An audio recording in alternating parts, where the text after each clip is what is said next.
চট্টোপাধ্যায়।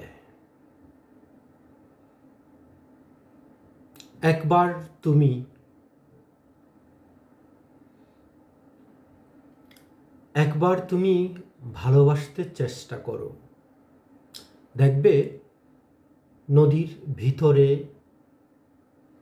মাছের বুক থেকে পাথর ঝরে পড়েছে। পাথর পাথর পাথর আর নদী সমুদ্রের জল। নীল পাথর লাল হচ্ছে, লাল পাথর নীল। একবার তুমি ভালোবাসতে চেষ্টা করো। বুকের ভেতরে কিছু পাথর থাকা ভালো, ধ্বনি দিলে প্রতিধ্বনি পাওয়া যায়। সমস্ত পায়ে হাঁটা পথই যখন পিচ্ছিল, তখন ওই পাথরের পাল একের পর এক বিছিয়ে যেন কবিতার নগ্ন ব্যবহার, যেন ঢেউ, যেন কুমোরটুলির সলমা চুমকি জরিমাকা প্রতিমা।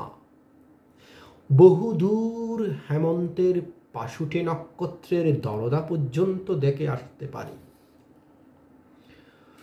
বুকের ভেতরে কিছু পাথর থাকা ভালো।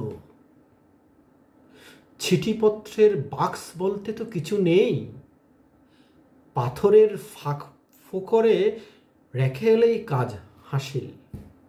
অনেক সময় তো ঘর গড়তেও মন চায়।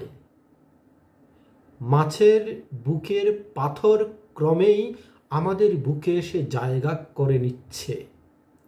আমাদের সবই দরকার। আমরা ঘরবাড়ি গড়ব, সভ্যতার একটা স্থায়ী স্তম্ভ তুলে ধরব। রূপলি মাছ পাথর ঝরাতে ঝরাতে চলে গেলে একবার তুমি ভালোবাসতে চেষ্টা করো।